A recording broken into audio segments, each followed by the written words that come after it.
I fairly often have in my counseling practice clients who are trying to reorganize their life after a divorce.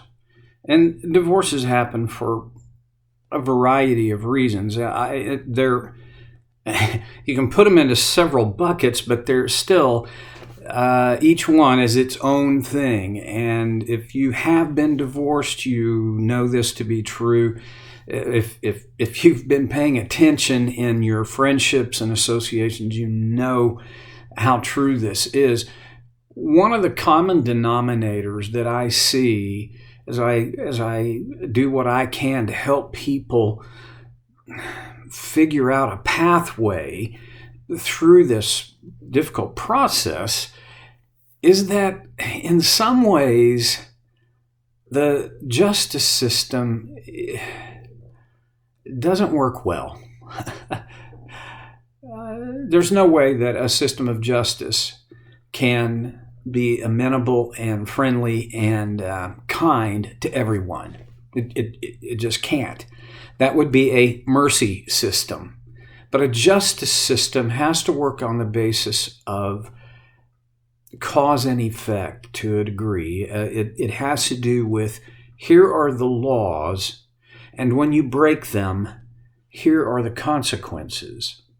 Now, divorces don't quite fit that category, and yet there should be the idea that the system would support doing what is just for all parties involved, what is just for the children, what is just for the wife, what is just for the husband. That's a difficult thing to execute on, and yet it has to be the basis, the motivation, the fundamental dynamic in play in our justice system. And sometimes the system is so glutted, the dockets are so full, each individual judge, it seems to me, as a layman looking in from the outside, has their own way of adjudicating, their own way of deciding what's just. It requires the wisdom of Solomon. But justice is a messy enterprise. On one level, we would love for it to be a sanitary, if X, then Y, and Z. But it doesn't work that way. There are basic, fundamental, rudimentary guidelines and guardrails and rules and laws. Yes. The application of justice, I suppose, is the hard thing. Well, in a kind of a remote way, David pokes at justice systems. In verse 5, we're getting ready to land the plane, but he says, remember, we're talking about a profile, a character profile of a person who is in an intimate, growing, deep relationship with God. In verse 5, they lend money to the poor without interest, and I talked on and ad infinitum with that. Does not accept a bribe against the innocent. We talked a little bit about that last time, but here's the thing.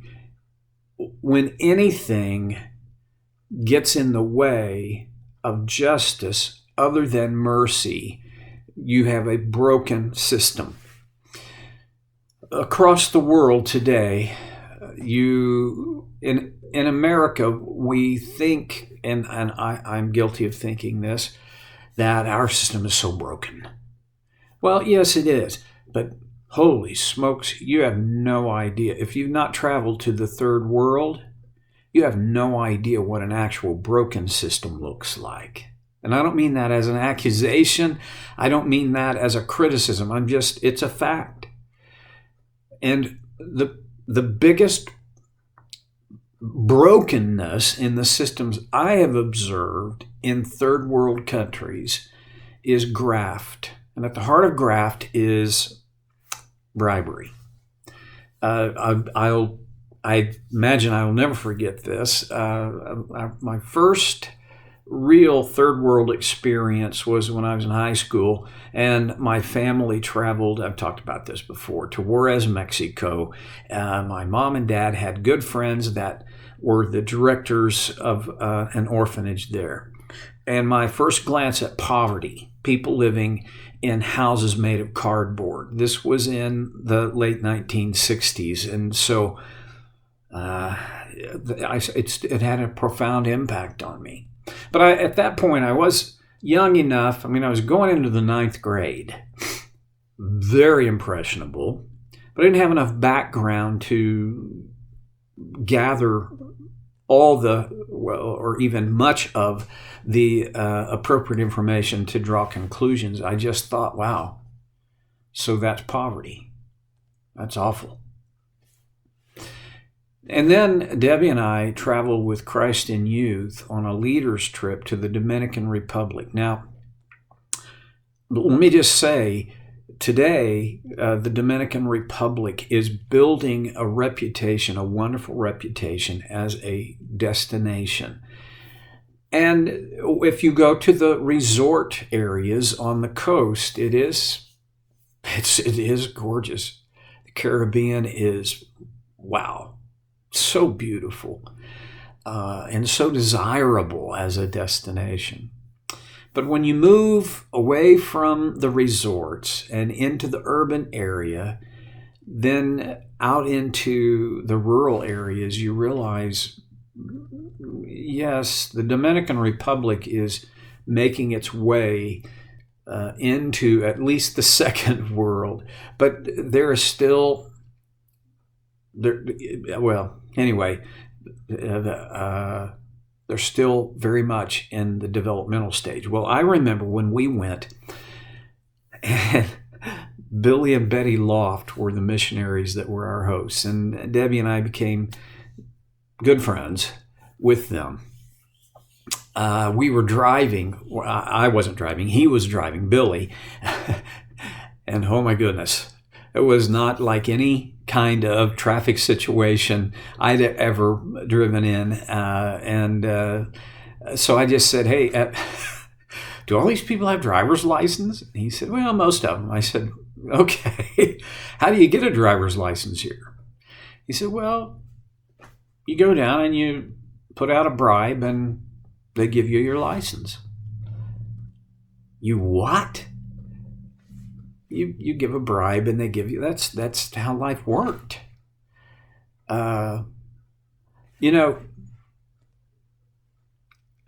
ancient times, bribery was, I don't think it was exactly as big a deal or as fundamental of a process or in the process as in third world countries today, perhaps, and yet it was present. Bribery existed.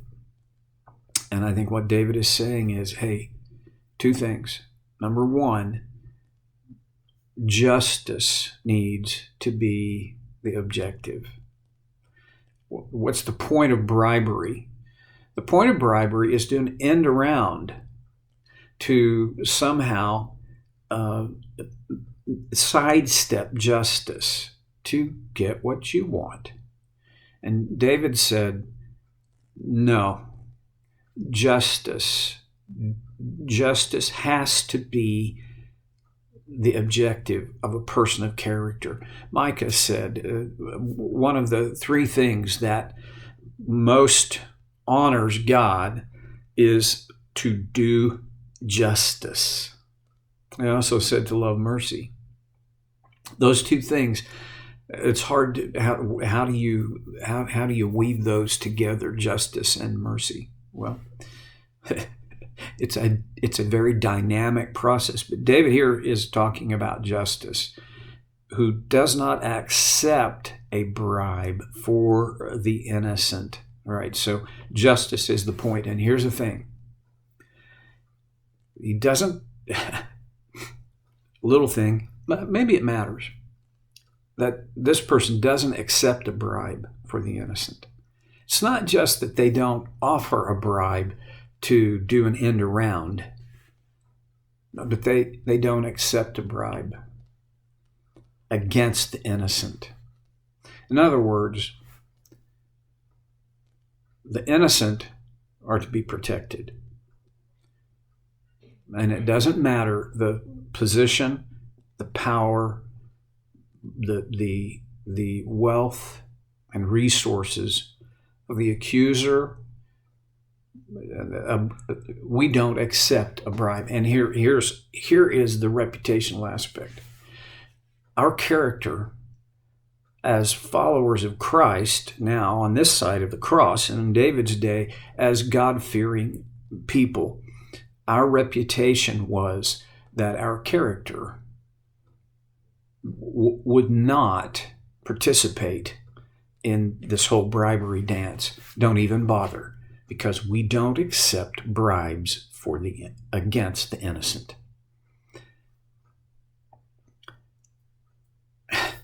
When am I going to do that? Honestly, well, I'm only 68, but so far that's never come across my radar in my personal life. Well, here's the thing.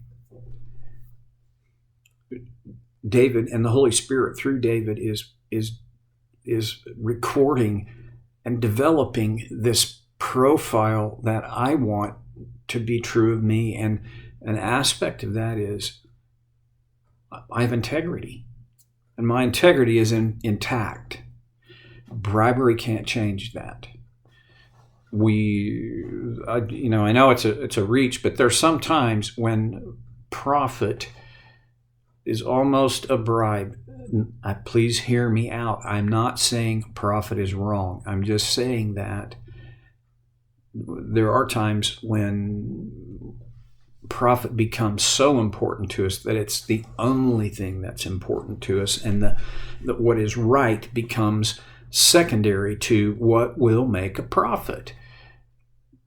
That's not the same thing, but I guess it's in the same ballpark, I would say. Okay, so now getting ready to land the plane. David goes on, and this is how he closes out. Whoever does these things will never be shaken. Now, there's nobody, no adult, who could read all of Psalm 15 and get to the end and read this verse about whoever does these things will never be shaken, that cannot reflect and quickly think of times when they have been shaken. Circumstances will shake us. Comments of other people will shake us. Consequences of choices will often shake us. And by the way, in terms of consequences, when I choose the right thing, there are times when the consequences are not immediately positive. I mean, look to Jesus, the perfect man, and the consequences of his righteous, right, godly choices sent him to the cross. Now, after the cross, there was the victory over death. But before that, there was the cross. I just don't trust people who say, if you do the right thing, it's always going to work out for you. No, sometimes it doesn't. We're going to talk more about this whole idea of how is it possible for a person to live in such a way that they will never be shaken. Next time on So Care with Stevie Boy.